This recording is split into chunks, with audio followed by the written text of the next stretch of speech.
My name is Mark Masurovski. I'm the co-founder of the Holocaust Art Restitution Project, also known as HARP.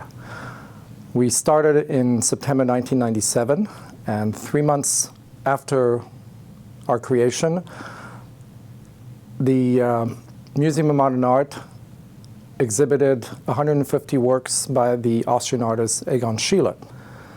2 of the paintings at the Museum of Modern Art turned out to be of dubious origin, or actually they were looted. But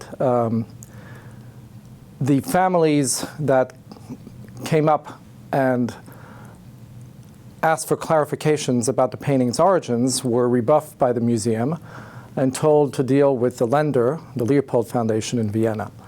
HARP produced the research, at least at the beginning, regarding at least one of the paintings, the portrait of Wally by Egon Schiele, and also worked the back rooms, if you want, of Capitol Hill and several government agencies to see if the federal government could not intervene in this matter and help the claimants assert their rights to some kind of fair hearing so that they could explain why they thought the paintings were theirs.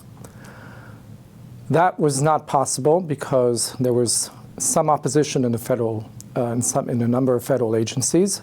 So we sent all the data that we had to Robert Morgenthau, who at the time was a district attorney for Manhattan. And then we left things as they were because our job was done. And we wanted to basically guarantee that the paintings stayed in the United States before they went back to Austria. If the paintings went back to Austria, the claimants would have no say, no hearings, no trials. Essentially, they would be lost. So there would not have been a Wally case, as it turned out to be known. So, voilà.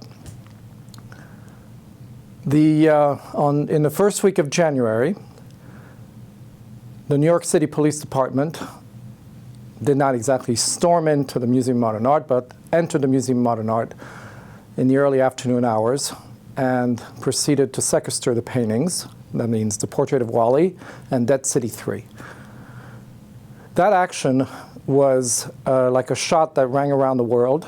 It was a never-before-seen incident where law enforcement enters one of these sacred temples of high art and proceeds to assert jurisdiction over works that are being displayed, especially works displayed and lent by a foreign entity, in this case, the Leopold Foundation of Vienna. The ramifications of the seizure were rather extreme, aside from the fact that most museums in New York City protested loud and clear to Mr. Morgenthau that he had essentially created the equivalent of a recession, that there would not be any more exhibits on loan coming from other countries. The Austrian government did listen, and it was thanks to the seizure of the Wally, as it was called in the vernacular, that the Austrian government resumed its discussions of what to do with art that had been looted from Jewish families during the Nazi years and how to proceed with restitution. So shortly thereafter, the Austrian government passed a law. It's the only one in the world, a restitution law. And that law basically mandates the Austrian government to investigate all of its federal collections, and if it finds any problems, to essentially see if there is a claimant associated with an object that has a suspicious provenance or origin. On the American side, the case itself, which came out of the seizure, dragged on for 12 years until the painting itself was sent back to Vienna in exchange for a settlement of $19 million. So it was not a restitution, but it was a settlement.